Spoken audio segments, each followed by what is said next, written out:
Bonjour à tous, j'espère que vous allez bien. On se retrouve pour le brief du mardi 16 août 2022. Donc aujourd'hui, on parlera du Bitcoin, bien évidemment, qui est toujours en train de buter sur sa résistance. On parlera d'Ethereum aussi. Et un point macro, pas non, je pense que je ferai plutôt un point macro demain ou jeudi. Alors du coup, le Bitcoin qui est toujours en train de buter sur sa résistance, donc on a du mal à la passer. On avait vu que c'était la zone de combat ici, hein. Faut breaker une des deux bornes, que ce soit la borne bull, donc si c'est vraiment bullish, faut breaker cette borne là. Si c'est bearish, bah faut breaker cette borne ici pour perdre un creux, et donc là on aura un premier signal de faiblesse dans la dynamique, et du coup on pourrait voir ça par la suite, si jamais, tac tac, et donc une reprise baissière. Pour l'instant, tous les signaux de momentum sont là pour dire que ça pue, hein.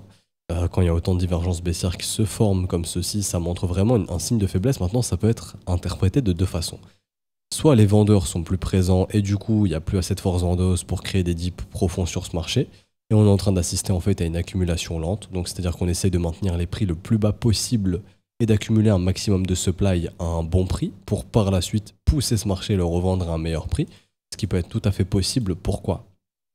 Parce qu'on a des prix on a des grosses liquidations sur les contrats dérivés dans les 36 000 dollars par exemple, 36, 30 000 dollars. Donc ça peut être des niveaux où on peut venir dans les prochaines semaines s'il y a vraiment des shorters à liquider. Après, bien évidemment, il y a des gros pics de liquidation encore dans les 16 000, dans les 19 000, dans les 20 000, etc. Donc ça dépend d'où le marché voudra aller, bien évidemment. Mais pour faire simple, voilà, soit c'est accumulé, donc c'est pour ça qu'on a une faiblesse au niveau du momentum. Ça veut juste dire que les mecs achètent tout ce qu'ils peuvent acheter à un prix intéressant sans faire pousser les prix. Soit simplement les acheteurs sont vraiment essoufflés ici et les vendeurs se remontrent. Pour l'instant, les vendeurs sont pas vraiment très présent au niveau de la dynamique. Donc, pour moi, ça change pas. Tant qu'on reste dans la zone de combat, il n'y a pas de vraie reprise baissière, premièrement. Il n'y aura pas non plus d'accélération haussière. Et deuxièmement, tant que les vendeurs ne se remontrent pas, donc tant que la dynamique change vraiment pas, creux et sommet descendant, parce que là, on reste dans du creux et du sommet ascendant, hein.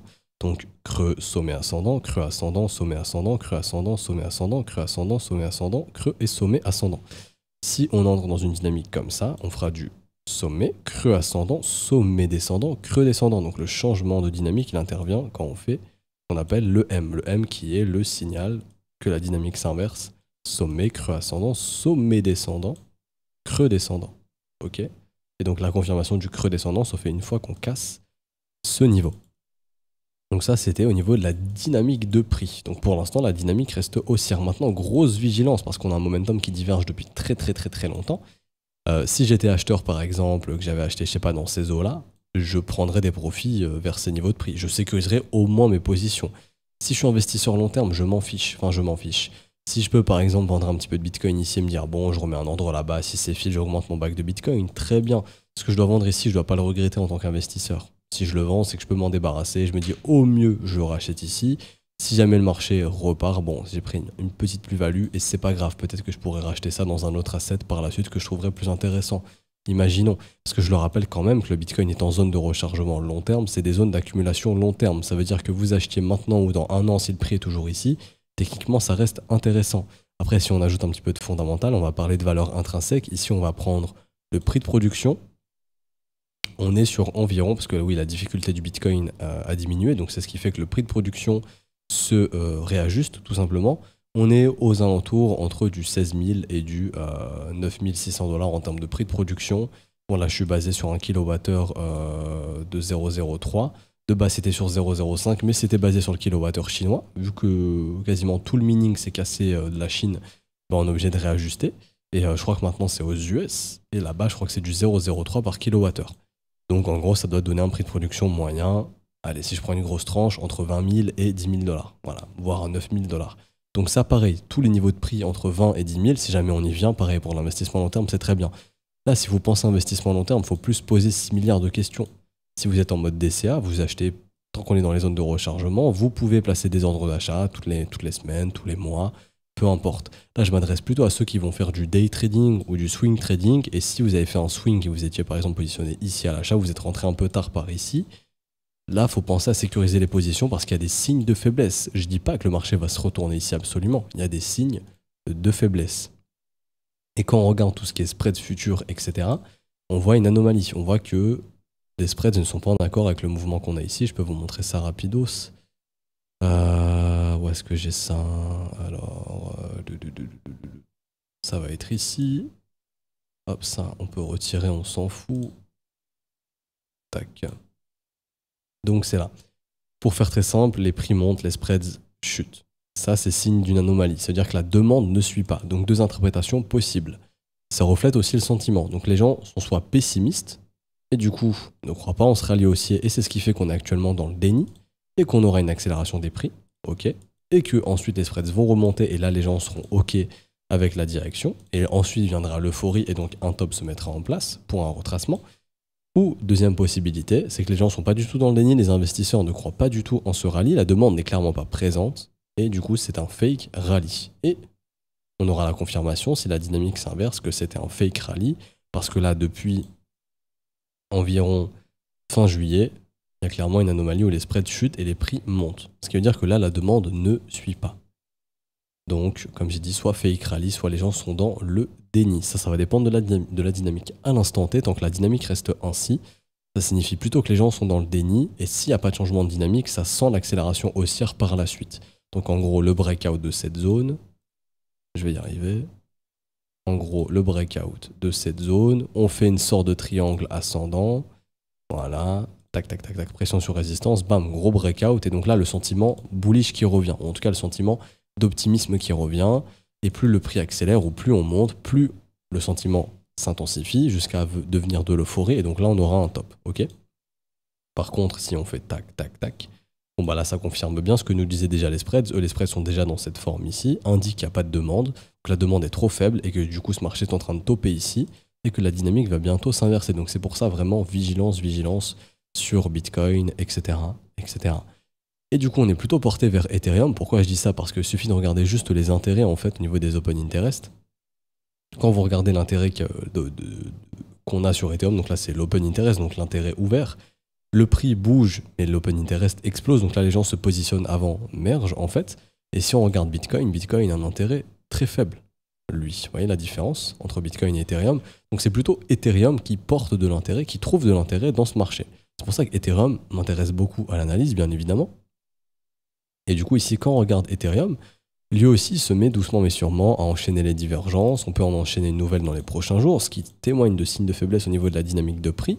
On est en train d'avoir une petite pattern, enfin on a eu une petite pattern de retournement baissière sur Ethereum, ce qui n'est pas vraiment hyper bon signe, hein, mais il n'y a pas encore de changement de dynamique, c'est-à-dire qu'on ne peut pas dire que Ethereum est redevenu bearish. Il y a des signaux d'alarme, donc si j'étais à l'achat sur Ethereum, personnellement je prendrais des profits. Je ne shorterais pas ici absolument Ethereum, puisque je pense que jusqu'à demain il peut se passer beaucoup de choses, mais au moins ici, voilà, pour moi il y a des signes clairs de prise de bénéfice. Donc si je sais pas, moi j'ai acheté de l'Ether ici à 1050$, ou j'ai acheté sur ce W qui est un excellent signal, sortie de range à 1200. Je pense qu'ici à 1900, je prendrai des bénéfices et je sécuriserai et je me payerai et je prendrai des bénéfices tout simplement, comme je l'ai déjà dit. Maintenant, est-ce qu'on a vraiment un quelconque, vraiment ici un signe clair de retournement en mode changement de dynamique et reprise baissière? Pour l'instant, non. Maintenant, ça peut venir dans les prochains jours. Si dans les prochains jours, vous voyez ça, il y a de grandes chances du coup que Ether est posé en top. Ok ? Pour moi, il reste beaucoup de liquidité au-dessus des 2200. Je pense que jusqu'à Demerge, on pourrait y aller. Et c'est le même topo sur Ether. Déjà, en termes d'order flow, Ethereum, il est dans des fundings négatifs depuis plusieurs jours, là, depuis 2 jours. Premièrement.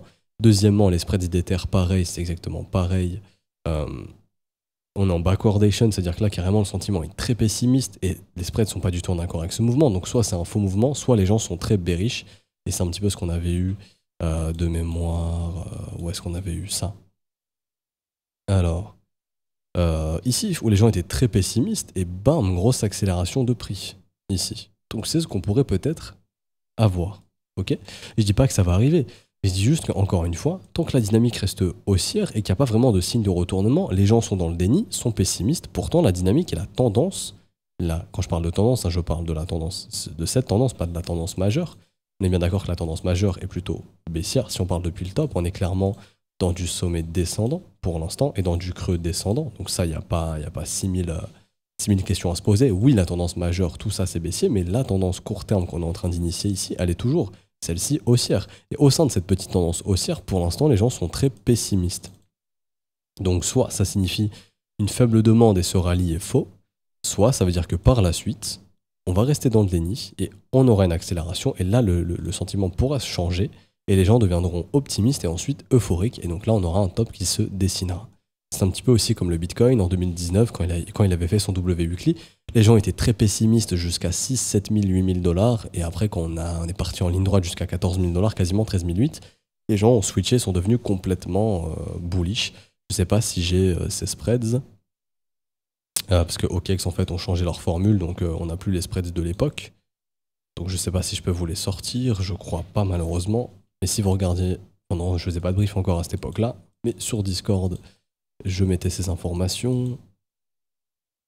Non, malheureusement, il n'y a plus ces informations sur OKEx. C'est dommage, c'est dommage. Et en gros, ici, voilà, les spreads étaient vraiment contre ce mouvement. Donc en gros, ça signifiait que les gens étaient dans le déni. Et après, on a eu les grosses accélérations. Donc tant que la dynamique reste ainsi, on est probablement dans du déni. Par contre, si les dynamiques s'inversent, bon bah là, c'est plus du déni. Et il ne faut pas se poser 6 milliards de questions. Si la dynamique s'inverse, c'est que c'était un faux rallye, tout simplement. J'ai fini ici pour Bitcoin et Ethereum. Je pense pas que j'ai grand chose d'autre à dire. Niveau order flow sur Bitcoin, des funding quand même assez négatifs au niveau des résistances. Bon, pour l'instant, ça rejette. On a sorti les vendeurs avec ces petites mèches ici. Les ratios longs remontent, non pas parce que tout le monde se jette dans le long, hein, les open interest s'effondrent ici. Ça veut simplement dire que tous les vendeurs qui étaient bloqués plus bas en profitent pour se barrer, tout simplement.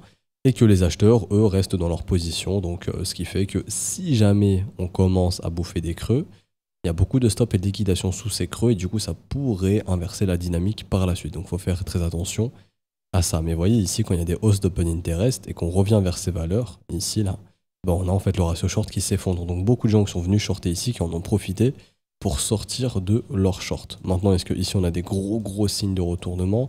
Pour l'instant, c'est pas trop le cas. Et je pense que demain, on fera une update macroéconomie. On voit que du côté des assets à risque, ça reste assez bullish pour l'instant.